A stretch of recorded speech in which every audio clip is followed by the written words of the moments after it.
thanks for coming. And if you haven't done it yet, if you could put your name and your program name in the chat box over to the right, just kind of so we know who's here and where you're from, what program you're connected to. That has been one thing really good for the MASN staff, for all of us, because a lot of you we don't see at the MOSAC conference or any other times. So it's been fun for us to be able to get to know names and connect you to the program, where you are and what towns and cities. And so that's been really great for us to be able to make those connections with you. So thanks for being here. Today, we're in for a treat. We have Matthew Moheban and Joseph. Is Joseph here? I think he might be on another call. Okay. He was bummed he couldn't make it. Okay, that's fine. We're happy with just you. That's fine. Okay. I know. We always advertise the package deal, and then when no, we don't show up, it's like, wait, where is he? What's happening? What's wrong? But hopefully, I'll make do. Yeah. So Matthew Moheban and his brother Joseph started an organization called 220 Leadership. I'll let Matthew tell you a little bit more about what they do, but basically they're helping high school students, young adults plan for their future. Figure out who do you want to be, what do you want to be, and how are you going to get there. They have done several things for us. We've done 3 high school leadership summits here in Missouri. We brought high school students from after-school programs around the state to the University of Missouri campus.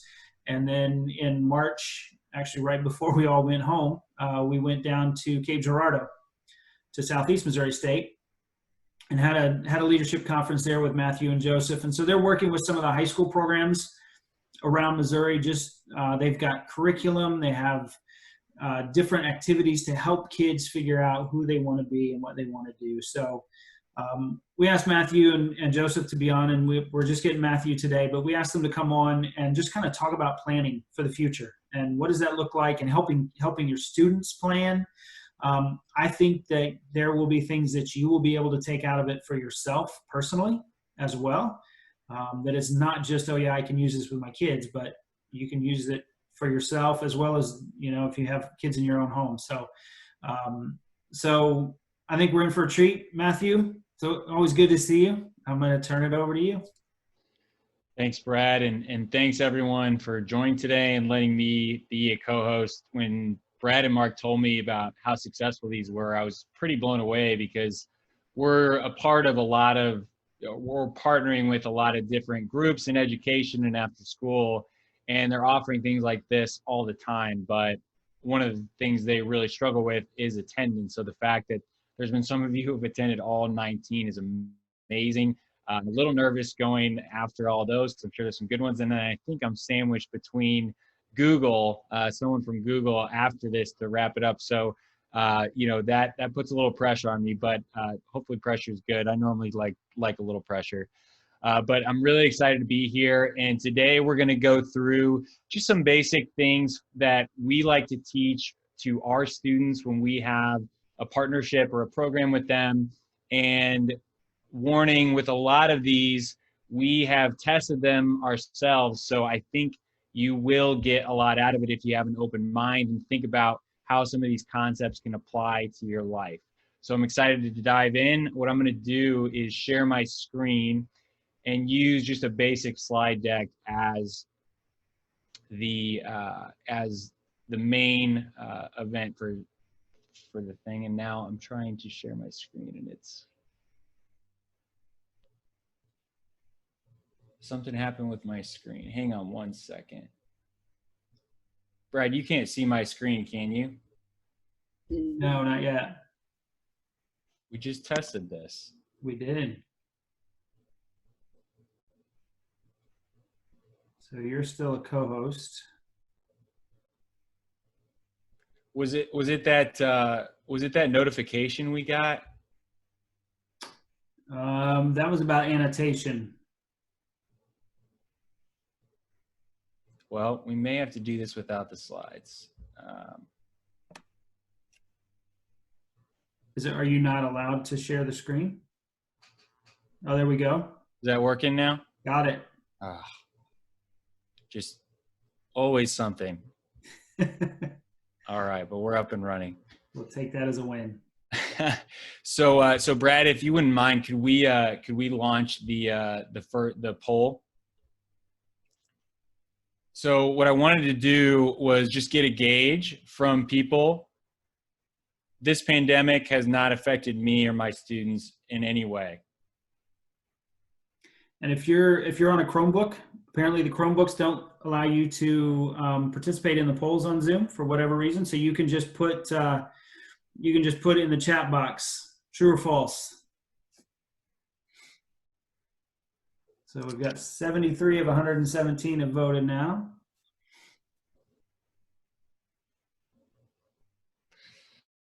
That is what I was expecting. So we've got 6 people though that said it's not affected them in any way. That's amazing. Does anyone from that group want to share how they've been able to stay immune from the pandemic?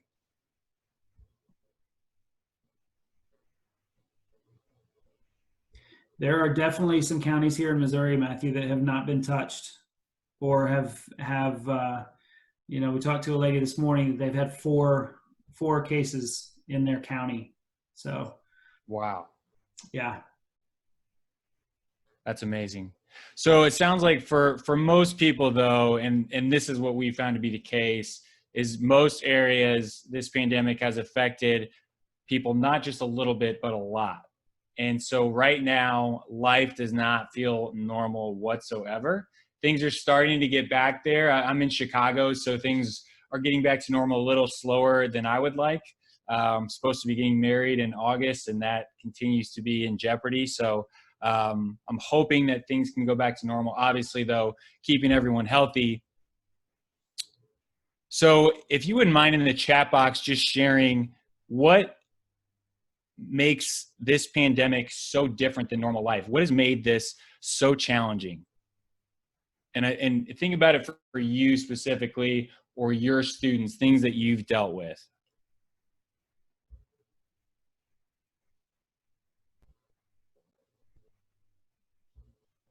And go ahead and just type that into the chat box. Isolation and separation. No warning.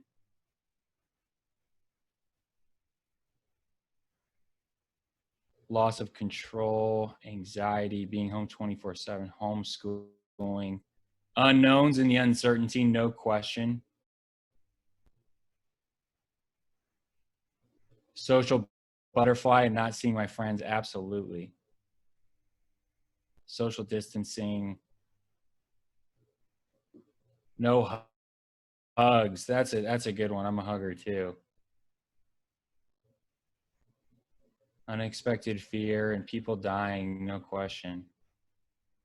Masks are miserable. Concur. Yeah, so thank you everyone for sharing.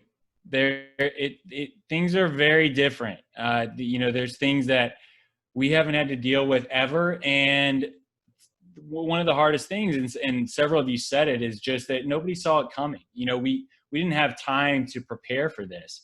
And so a lot of the biggest challenges have come from being caught off guard, and then looking towards the future, not having certainty about, when are we going to be able to see our students again? When are we going to be able to go out to dinner with our friends even? Our social and our work has been totally disrupted. Yeah, fear, everything. Yeah, that's awesome. Thank you for sharing. So what I would love to do though is actually flip gears, and we're going to do a breakout session. And in your groups, I want everyone to it'll be probably between 5 and 7 people. And what I'd love for you to do is talk about this question on the screen. What does this pandemic have in common with normal life? So not what makes it so different or so challenging, but I want you to think about what is actually similar to what we experience in quote unquote normal life. It's a pandemic. It hasn't happened since 1918. If the pandemic is the focus, then no question, all we can naturally do, we can't even help our brains going there, is think about how different this is than normal life, how it's totally disrupted what we're used to. It's disrupted it for our students. We can't meet with them in person. Our social lives have been disrupted. We don't have that social contact. Everything is so different than normal life because there's just all of these things that have been taken away or that we're so used to that we can't do anymore. But if you flip that perspective and you think about your life and goals that you have for yourself that aren't, goals that you want to check off your to-do list by the end of the week, but goals that you have for yourself in a longer term context, thinking about 5 years out or even 10 years out. So I have it broken down my shift too. Oh, sorry. Thinking about 5 years out, 10 years out, then all of a sudden that puts this pandemic in perspective, because by that time, 5 years out or 10 years out, things may not be completely back to normal, but they're going to be as close to back to normal as it'll probably get. And so when you think about it that way, that properly places this pandemic, which the right way to look at it is that it's a huge one. It's a really, really big one, but it's just an obstacle. It's just a setback. And so for us, the best thing we can do is realize that, like someone said, which I loved, yes, it's the most uncertainty we've had to deal with, but it's uncertainty. And we have to deal with uncertainty all the time. And another thing that I found interesting is, and there's a ton of quotes around this, but that, moments of adversity bring out the strongest qualities in people, and that's either good or bad. Someone mentioned selfishness coming out. So one thing that I've definitely realized, and from talking to a lot of people in a lot of different spaces, is that this pandemic has amplified pre-existing qualities in people, right? So if you were someone who was very disciplined before, you got your workouts in, you woke up at the same time every day, you were committed to your work, you were always connecting with people, you probably realize that that's even more important now. And if you didn't keep the same level, you probably increased how much you were doing those things, right? Because that's just ingrained in you and those qualities get amplified. But at the same time, and this goes for your students too, which is tough, but if they were before not very motivated, if they were lazy before, or if they really struggled to be disciplined and do things on their own while no one was watching, then this has probably been an extremely difficult time for them, right? Because all of those qualities just naturally get amplified. And that's why I think it's so important to look at this not as, oh my gosh, this pandemic, everything is so different, but instead for everyone, and this is going to be different for everyone, and we'll talk about this more, but for your students and for yourselves, if you think about your long-term context, then yes, it's a huge one, but this pandemic is just a setback. And every setback can be overcome. It may take more effort than we've ever had to give, more creativity, more perseverance, more community than we've ever had, but everything can be overcome and we can get back on track to those goals that make life seem normal. We have a lot of control over how we feel and when we feel things are normal, even if they're never going to be perfectly normal or it's going to take a long time. So this is a quote from Warren Buffett. I'm assuming a lot of people know who he is, but he's one of the wealthiest people in the world, extremely successful businessman and investor. And he says this quote, "Be fearful when others are greedy and greedy when others are fearful." And so this applies specifically when he's saying this to investing, but it also applies in other ways. So I'm curious if anybody wants to unmute themselves and share how this quote could apply, how they think this quote could apply to the pandemic.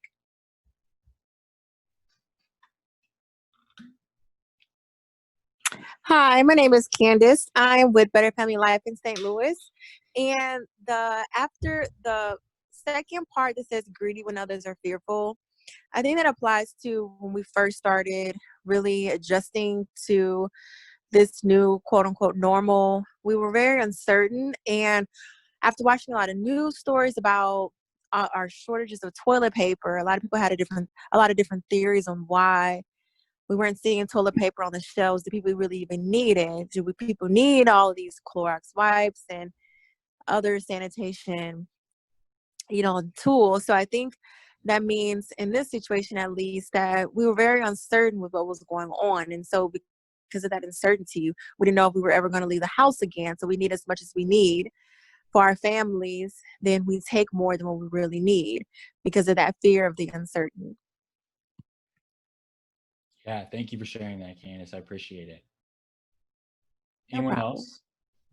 Anyone else have thoughts on how, especially the second part of this quote, and not necessarily greedy in the sense of like, evil greed, but actually like taking advantage of an opportunity when other people are fearful. So, for example, most people want to keep selling their stocks if they own stocks when the market's going down because everyone's fearful and they don't want to lose their money that they have invested in there, and they don't know if the price is when the price is going to go back up or how much it's going to fall.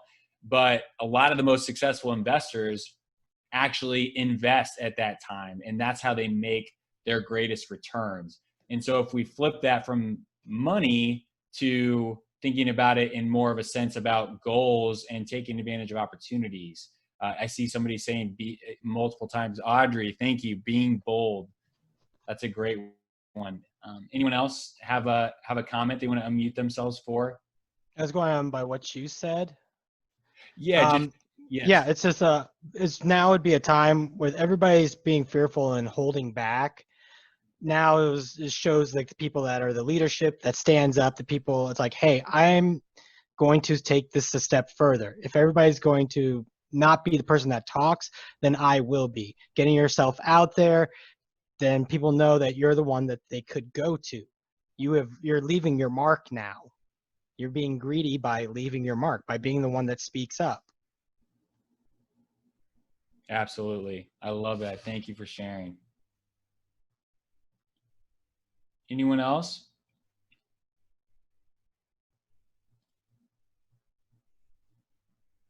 Thank you for those that shared. So basic takeaway is that a lot of people are fearful right now, and maybe they were even a little more so in the last month or last 2 months.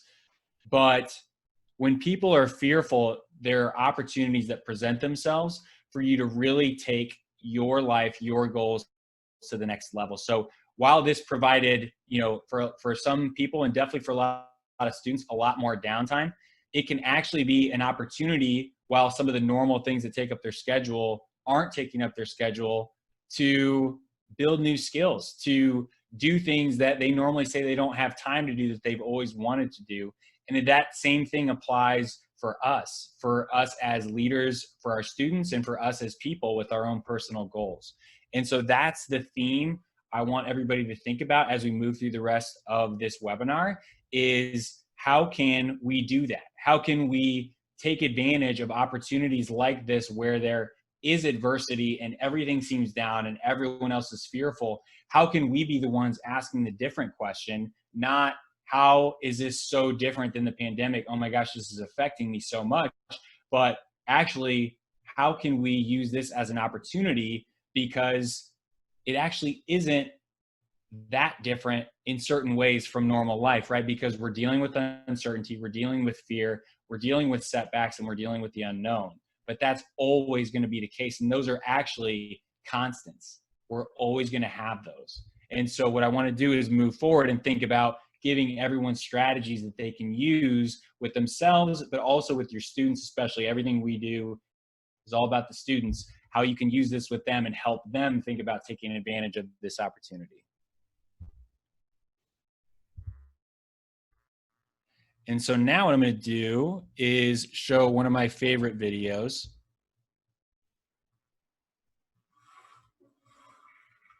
These are roughly 28,835 jelly beans. I counted out 500 of them and used those to weigh the rest. In this pile, there's one jelly bean for each day that the average American will live. You might have more beans in your life, or maybe less, but on average, this is the time we have. Here's a single bean. It's your very first day, a special day, but kind of a rough day on everyone involved. Add 364 more and you have the first year of your life. Now, for a sense of scale, here are your first 15 years, 5,475 days, which brings us to the threshold of adulthood. This is the time that we have left. And sleep for a total of 8,477 days. If we're lucky, some of that time we'll be sleeping next to someone we love. We will be in the process of eating, drinking, or preparing food for 1,635 days. We'll be at work, hopefully doing something satisfying, for the equivalent of 3,202 of those days. 1,099 days will be spent commuting or traveling from one place to another, maybe a little bit more if you live in LA. On average, we will watch television in one form or another for a total of 2,676 days. Household activities like chores and tending to our pets and shopping will take another 1,576 days. And we will care for the needs and well-being of others, our friends and family, for 564 days. We'll spend 671 days bathing, grooming, and doing all other bathroom-related activities. And another 720 days will go to community activities like religious and civic duties, charities, and taking classes. After we remove all those beans, this is what remains. This is the time that we have left. Time for laughing, swimming, making art, going on hikes, text messages, reading, checking Facebook, playing softball, maybe even teaching yourself how to play the guitar. So what are you going to do with this time? How much of it do you think you've already used up? If you only had half of it, what would you do differently? What about half of that? How much time have you already spent worrying instead of doing something that you love? What if you just had one more day? What are you going to do today?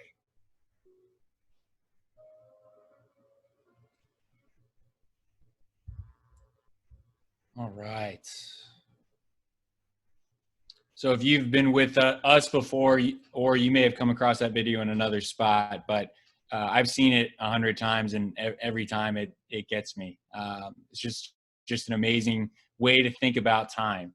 And yes, I see some chat questions. Yes, we will make the video, the slides, and then we actually have some worksheets that will make it all available after this on the MASN website.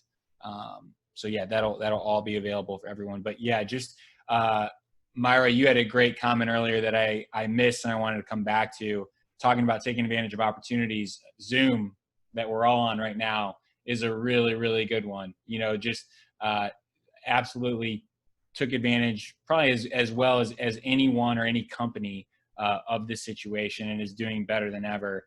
And then Myra, you had another great comment that I appreciate about the Jellybeans video. So yeah, if you wouldn't mind just posting in the chat real quick the first thought that came into your head, or the most prominent thought that came into your head as you were watching that video. Life is short.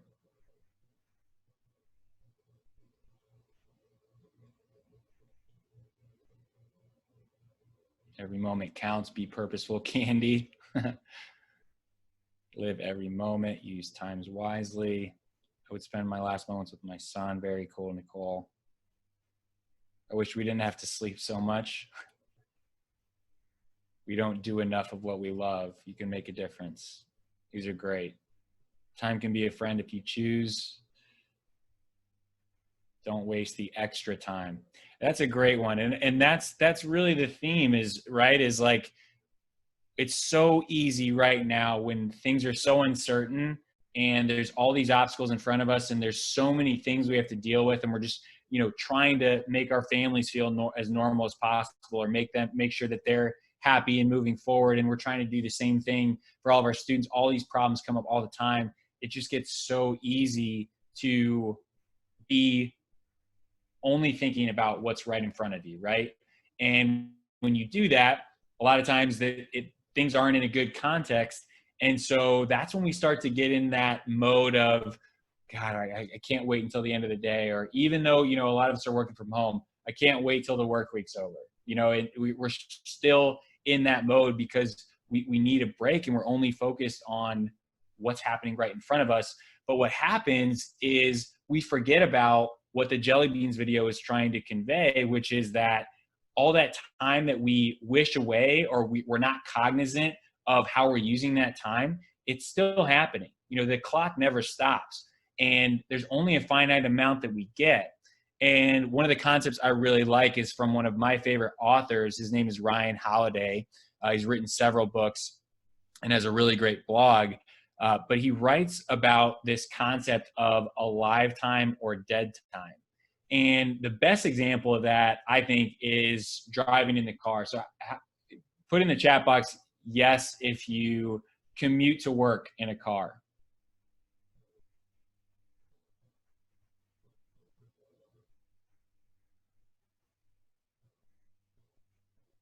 Yep. 40 minutes one way. Wow. Yes, got one no, but looks like everyone else was yes. 3 minutes is not bad. That's not bad at all. 55 minutes one way. So for some of those longer commutes, I'm sure you all are better than me, but when I have those long commutes, my natural reaction is just to get in a bad mood. Even if I'm going to do something that's exciting, a lot of times I dread that commute. I don't like sitting in traffic. I don't even like being in the car that much. And so my natural reaction is just to wish that time away, basically, right? Like, I can't wait until I get there. But Ryan Holiday's would call me using that as dead time, right? Basically just writing off that 55-minute commute. And instead, he really challenges you to use that time as a live time. And there's so many good examples that aren't just the car commute. You can think about while you're waiting in the dentist's office to go in for your dentist appointment, or while you're waiting in line at a restaurant to get your food. There's so many times where we just pull out our phone and we start scrolling and we try to, make that time go away so that by the time we get to where we're trying to go, all of a sudden we're there and we don't have to think about that dead time. The alive time, though, if we choose it, can be incredibly, incredibly productive and make our life a lot more rich and fulfilling. So instead of pulling our phone out, maybe we can connect with the people we're right around while we're waiting or while we're driving. That could be our kids or our family. It could be our students. It could be our spouses. It could be our friends. And just choosing that to be productive, you can put on an audiobook, and learn a skill or learn about something that can help you become a better leader for your students, or that you can give content to your students. And just thinking about, with the Jellybeans in mind, we have to be more conscious of choosing alive time over dead time.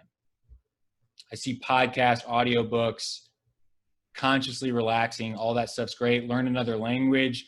I've been using the Duolingo app on my phone. Awesome way to refresh my Spanish, and they have all the languages on there. Financial educational podcasts I see, that's awesome. Awesome. So now what I want to do is move into the last part of the webinar, which is basically the 3 takeaways to make this pandemic not just a setback, but a huge opportunity for us and for our students. And so the 3 things are up here, and we'll go through these pretty quickly. But the 3 things are, you have to have a compelling vision. We talked about thinking about out in your future, right? You have to have a context where this pandemic isn't the ultimate obstacle. It's not the ultimate thing that's going to keep you from doing things. It's just something that we have to figure out how to overcome. The second thing is to work backwards. And the third one is learn, practice, and connect. And so just based on time, we're gonna skip the exercise. But when we do these workshops with students, and when we go over this concept of teaching them how to create their own compelling vision, we actually have them close their eyes. Imagine they're waking up in their bed on Monday morning, but we tell them it's the year 2030. So it's 10 years out from now. And we tell them to picture their life and just tell us what it looks like. Where are you going to work? Or if you're still in school, what does that look like? You know, what are your activities outside of work? Who are your most important relationships? Who do you see all the time? Who do you hang out with? And so then what we do is we challenge them to make that vision bigger and more compelling, because we want that to be the basis for their life. We want those to be the goals that they're setting so that they can overcome any obstacle, even this type of pandemic bringing up obstacles in their way. And so we show this Will Smith video, and this is one of my absolute favorites. And I've seen this one so many times too, but it never gets old. So I'm going to play this one. If you've been with us before, you may have seen this, but I think it's always good to watch it again. I just believe that. I believe that I can create whatever I want to create. The first step before anybody else in the world believes it is you have to believe it. There's no reason to have a plan B because it distracts from plan A. I think that there's a certain delusional quality that all successful people have to have. You have to believe that something different than what has happened for the last 50 million years of history. You have to believe that something different can happen. Confucius said, he who says he can and he who says he can't are both usually right. Being realistic is the most commonly traveled road to mediocrity. Why would you be realistic? What's the point of being realistic? Just put up a barrier. Yeah, I'm going to do it. It's done. It's already done. The second I decide it's done, it's already done. So now we just got to wait for y'all to see. It's unrealistic to walk in a room and flip a switch and lights come on. That's unrealistic. Fortunately, Edison didn't think so. It's unrealistic to think you're going to bend a piece of metal and fly people over an ocean in that metal. That's unrealistic. But fortunately, the Wright brothers and others didn't believe that. And it just seems like such a ridiculous idea to me to embrace the idea that it's not going to happen. That's not real. For that to happen, as soon as you say it, now you just made that real.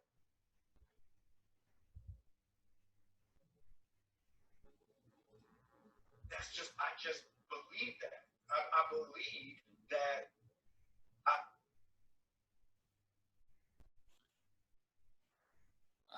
That's another one that gets me every time.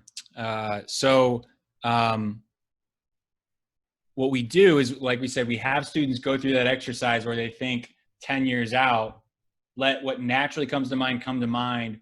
But then we play that video for them. We have another activity, but we play that video for them, and then we challenge them on their vision to think even bigger, to make it an unrealistic vision the way Will Smith's talking about it.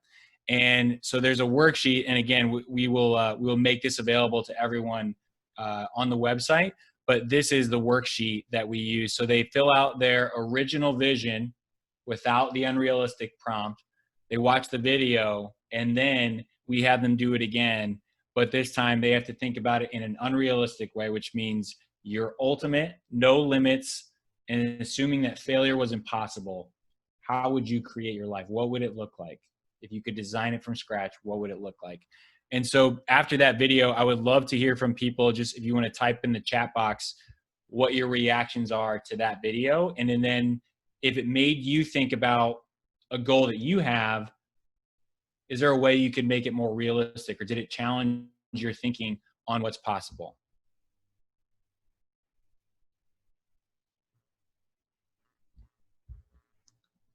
Power of positive thinking.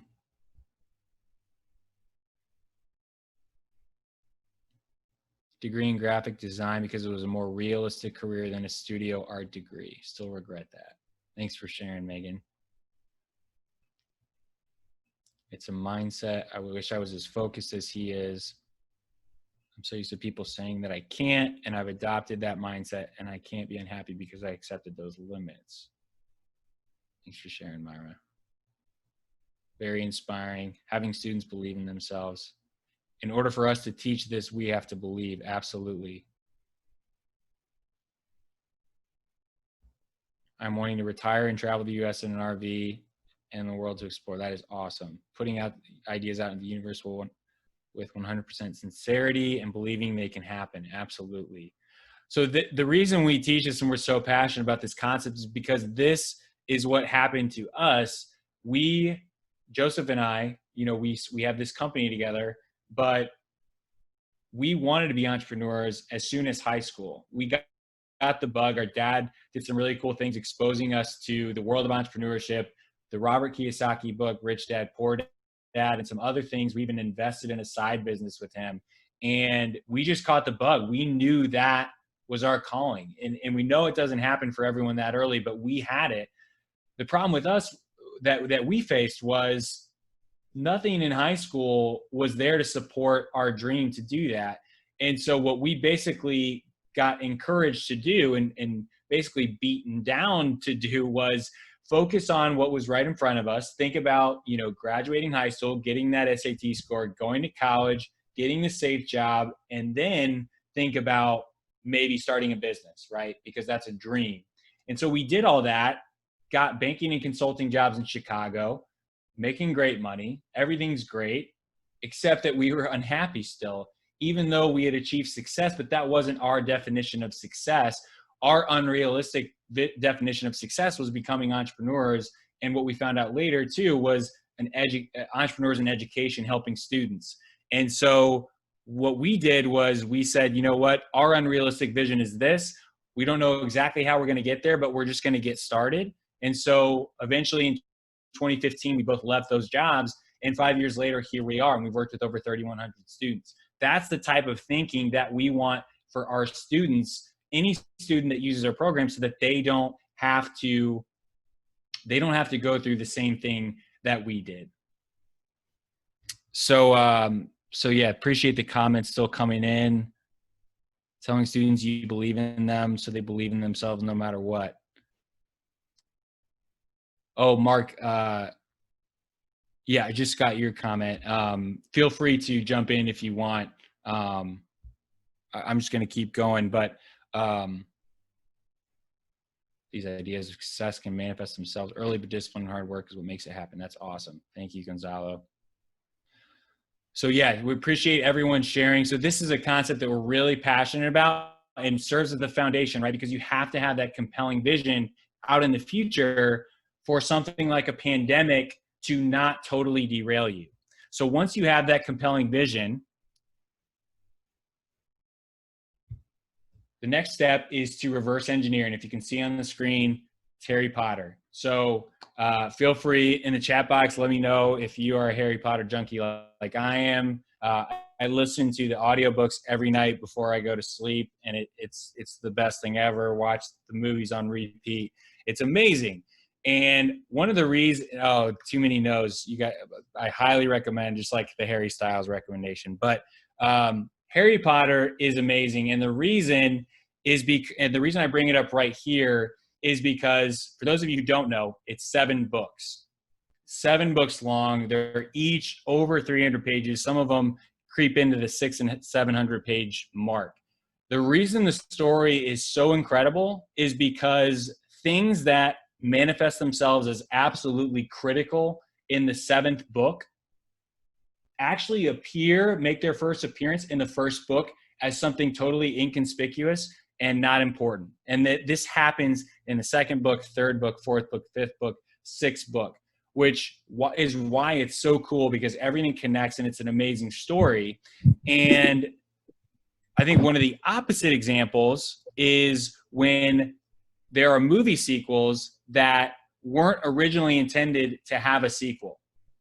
So you can think about, your favorite example where you loved the first movie, you were so excited for the second one, and then it turned out to not be very good. And that's because they didn't start with that sequel in mind, right? They made a great first movie, and they had the end of that first movie in mind, but they didn't have that second piece. And so if you don't think past to your sequel or to the end of your 7th book, then how are you going to know how to start right now working towards an amazing, unrealistic vision, right? So for J.K. Rowling, she knew that love conquers all was the theme, and that the Horcruxes were going to, and how Voldemort uses Harry's blood in the fourth book, all this stuff. She knew that all of that was just a subplot of her ultimate ending and what makes Harry Potter so great. And so the reason I bring it up with reverse engineering is because what we have to do is first start with our compelling vision for our future, right? That's our 7th book. That's the Deathly Hallows in Harry Potter. And then what we do is work backwards from there to figure out, okay, if that's my 10-year vision, then what do I need to do in 5 years? What are the goals I need to set and have accomplished in 5 years to get there in 10? And then continue to work backwards until you get to some manageable near-term goals. And then all of a sudden, what seems so impossible and just a dream is not so impossible. It actually becomes tangible. And the way that we do that is we have our reverse engineering worksheet. And again, we'll make this available to everyone afterwards. But what we do is we take our work lifestyle relationships from our ultimate unrealistic life. Begin with the end in mind, David. Thank you. That's awesome. So we take that, all of that, and we place that here. And then we just start to work backwards, and we realize, okay, here's where we need to be in a year if we want to be here in 10. And obviously this is an estimate, but you get why this puts you on the right track, right? It keeps you from saying, oh, that would be nice, but I have this random assignment I have to do, so I can't think about that anymore. This is saying, no, I'm going to work backwards and think, what do I need to be, where do I need to have accomplished a year from now? And then breaking it down, these are quarters. So you basically walk it all the way back down to quarter 1, which is 3 months. So a 3-month goal. So all of a sudden, that huge unrealistic vision that makes us nervous because it's so big, but also so exciting, is broken down into a 12-week goal, which is something that all of us can focus on. And so what I would love to do is hear from people. There we go. If you wouldn't mind sharing in the chat, what, based on your 10-year vision, is a really meaningful goal that you could accomplish in the next 3 months, in the next 12 weeks. Thank you, Buffy. Yep, that's a great. Same as teaching a unit. What do your students need to comprehend at the end of the unit, and how will I teach it? Awesome. Mark, love that. Big, hairy, audacious goals. Awesome.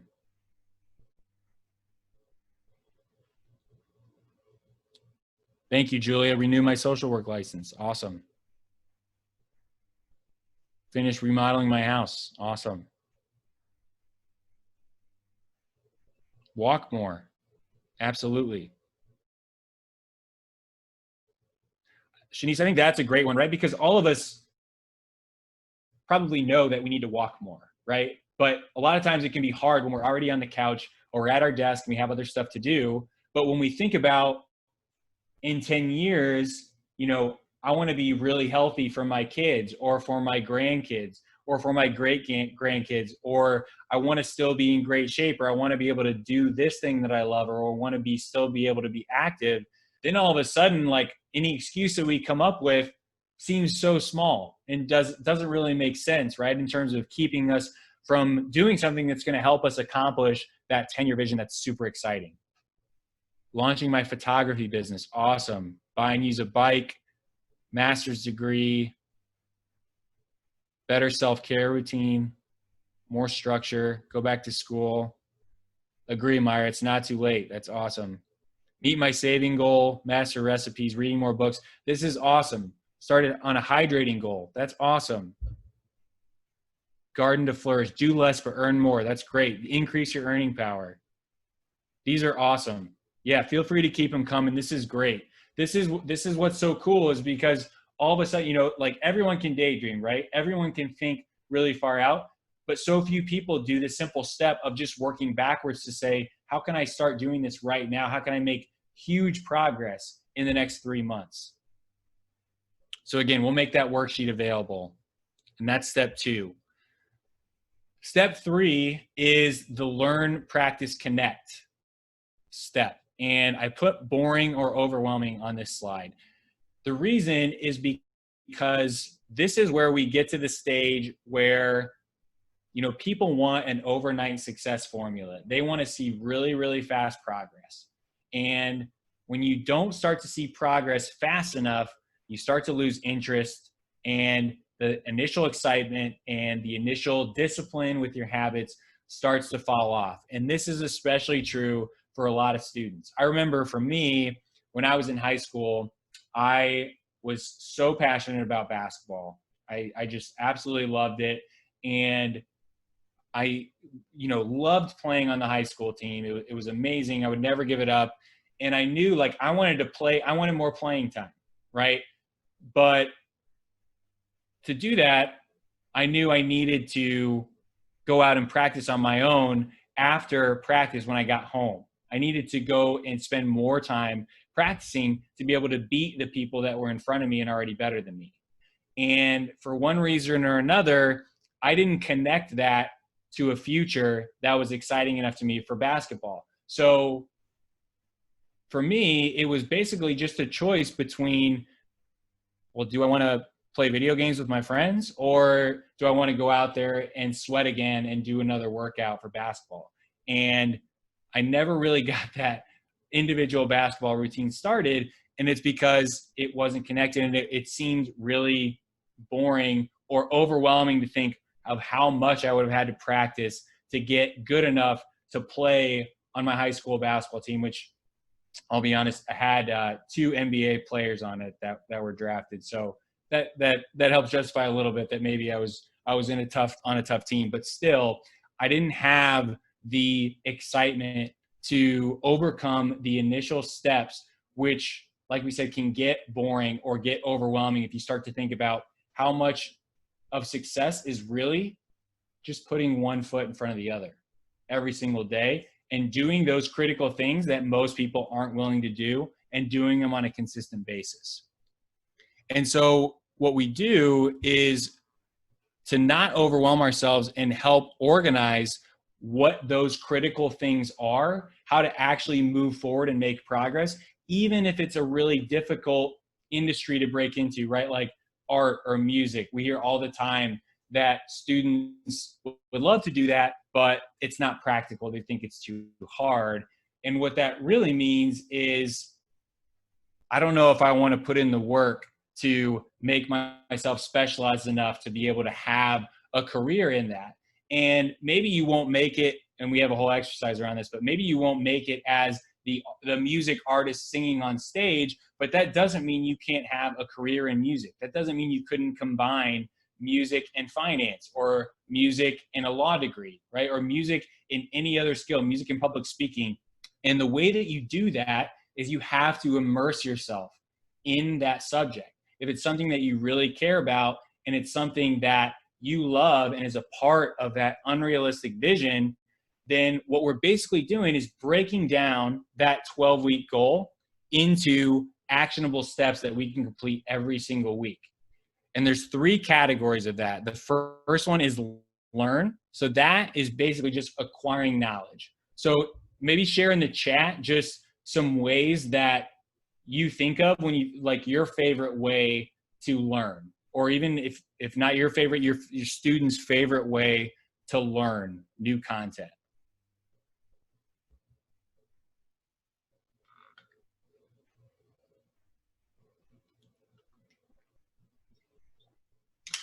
So I know one for me, like, is online courses.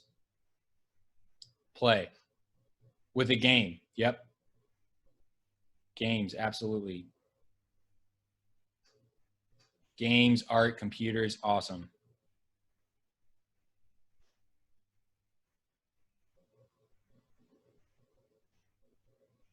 PowerPoint, visuals, hands-on learning. When they don't realize they're learning, awesome. Yeah, so this learn category is really about acquiring knowledge, right? Because you have to, everyone knows hands-on learning is great. Everyone knows, that practicing is really good. And we'll talk about that in this. Practicing is the way that you really acquire those skills. But first, to be specialized and to really master a subject, you have to have some basic knowledge in it, right? So I can't advise someone on what they should do with their investments if I don't have a basic understanding of how money works first, right? I need that fundamental knowledge. Or I'm probably not going to be able to play the guitar unless I understand music and how chords work, right? And how notes work and where certain things are, where certain notes are along the guitar and the rules for chords and all that, right? So you have to have that piece first. So that can be podcasts, online courses. It can be experiential learning. It can be all of those things that help you learn that content that you have to know. And then you move in to the practical stage of practicing, right? So you have to turn that knowledge into action. So what are some examples that you would have of practicing? For example, if I have a music goal, what would some examples be of practicing?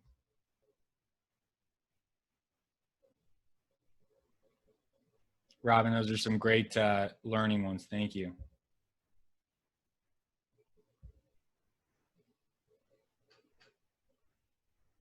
Thanks, Mark.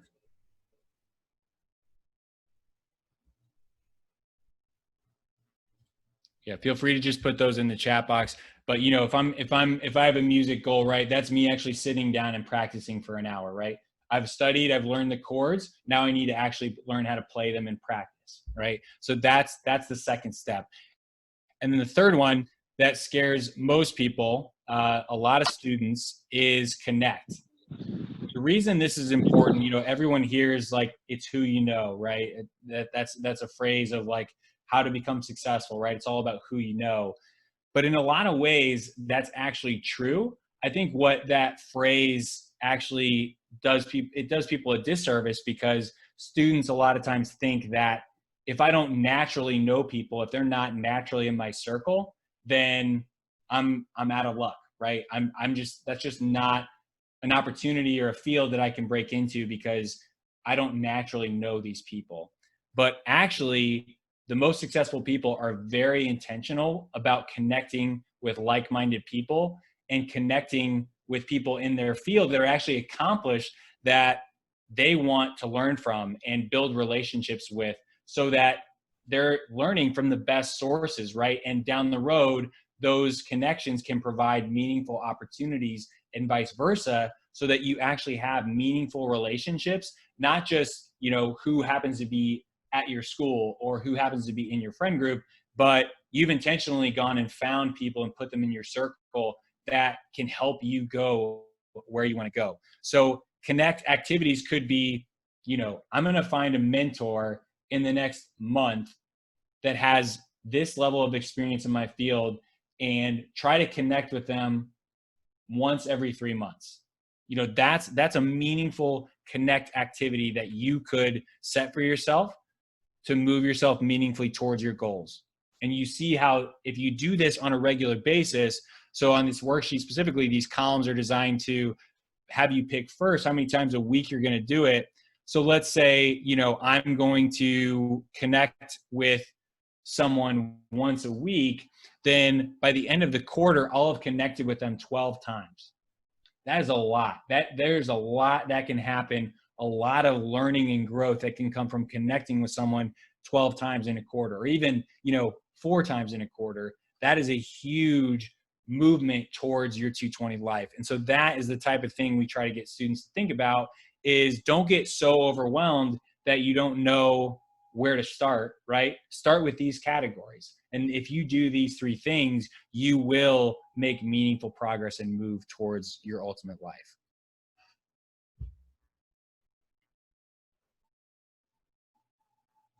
All right. So as we're wrapping up, we only have a couple minutes left, but I would just love to hear, what's one thing that you personally could do by the end of the week to move towards your 10-year vision? Move towards those 12-week goals and that 10-year vision.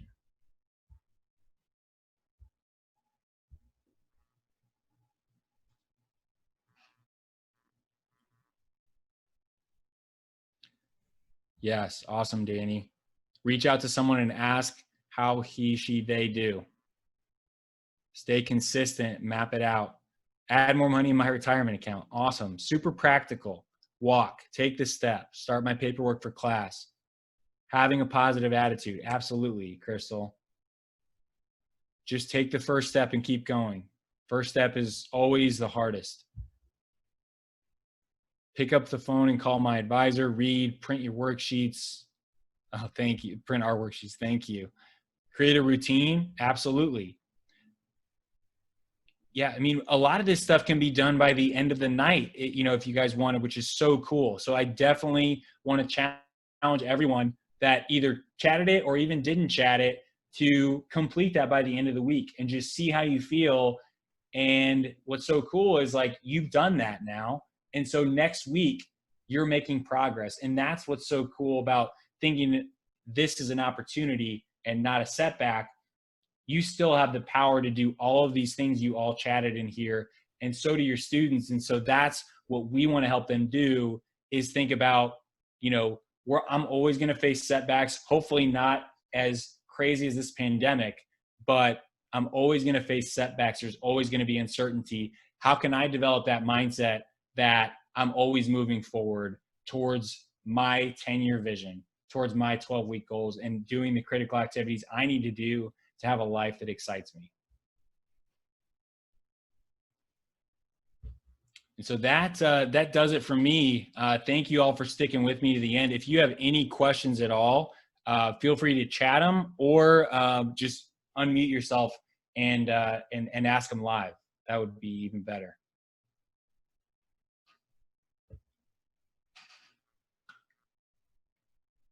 Hey, Matthew, while they're coming up with their questions real quick, I want to jump in and just say this. One of the awesome opportunities we have in the network is because of a couple of grants that we gotten through the Mott Foundation for career awareness and post-secondary access and entrepreneurship, is to have opportunities to really help middle school and high school students around this topic of creating this 220 life. And part of this is around helping students really discover their future hopes and dreams. We know in working with communities of need, specifically kiddos who come out of working poor and poverty backgrounds, it's often as they get older, they kind of lose that opportunity, that hope. And so our goal is to help resource programs who are working with middle school and high school students with these kinds of resources. I was reminded by a young man, we were just talking to the programs that took advantage of the 220 from the seminars, and a young man from Van Buren who had never, he told his teacher, I've always just been a just get through today kind of guy. But by doing these exercises, now I can kind of look out and see what kind of life I want to create for myself. And that is the hope about why we're doing this. And it's helpful for me, but because you've been re-inspired me again today. But if you're working with middle school or high school students, please reach out to us. We want to make sure we connect you to those resources, specifically the guys here at 220. So we're really grateful. Thank you, Mark. Appreciate that.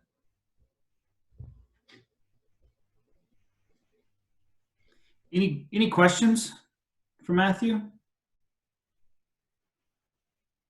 Matthew, I'm gonna stop. Oh, you did it. Yep. I was just gonna stop sharing your screen just so we can see a few more. All right. Well, if there are no more questions, it's 4:17.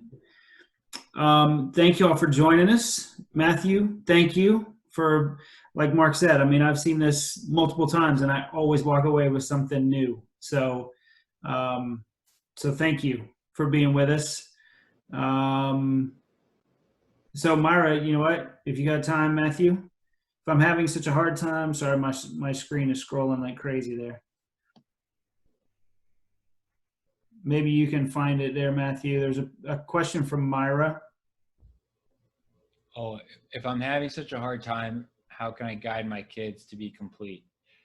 Yeah, that's a great question, Myra. And, I think that's the challenge a lot of times, right? Is that we're dealing with things that, are really complicated and our students don't necessarily see. And we always want to put that best foot forward for our students. But a lot of times it's hard, especially when we have to deal with the day-to-day, and even more especially when that day-to-day is so crazy in something like a pandemic like this. And so I would just challenge you to think about that 10-year vision, and just, even you can use our worksheets. We'll have those up for you as soon as we can, but even just in a little notebook or on a piece of paper, just write down, this is like, help yourself refocus. This is where I want to go. This is what's important to me. And this is what, if I could design it from scratch, this is what my life would look like in 10 years.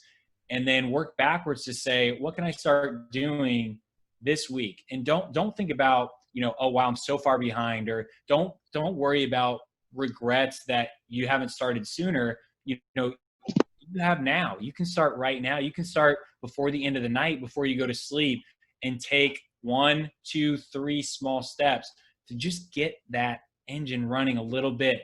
And that's normally the most challenging thing with new goals, or even when we get stuck, is just getting started again.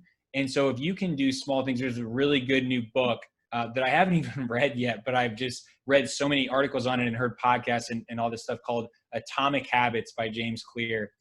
And what he says is basically most people set too big of, they have way too big of expectations when they're starting a new goal, or when they're trying to get their momentum back.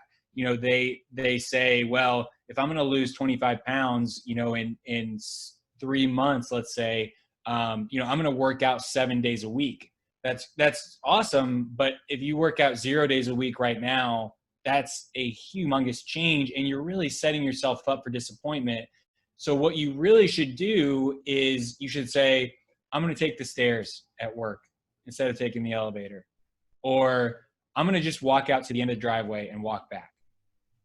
And that seems so small and trivial, but what it does is it builds that momentum. And so you can go a little bit bigger than that if you want, but the smaller the better, especially if you feel like you're in a bad spot, or you just feel like you feel really far away from being where you want to be. It really doesn't take much. It's just, making that one document to plan things out, or writing that short plan down in your journal, or, just watching one motivational video, or doing something that just puts you in that right frame of mind to say, you know what, I can do this. I can walk to the end of the driveway every day and back. Like, I can do that. And then you can build on that from there. So that would be my advice. And because our students know when we're not showing up authentic for them, and we know that they know when we're not showing up authentic for them. And so to do that, I think that's the best way to get momentum back, and feel more like yourself, and feel excited and energetic, and have that energy to give, right? Because if you're not feeling good yourself, you're not going to show up the best way you can for your students.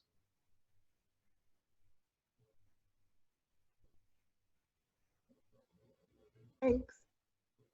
Of course. Any other questions?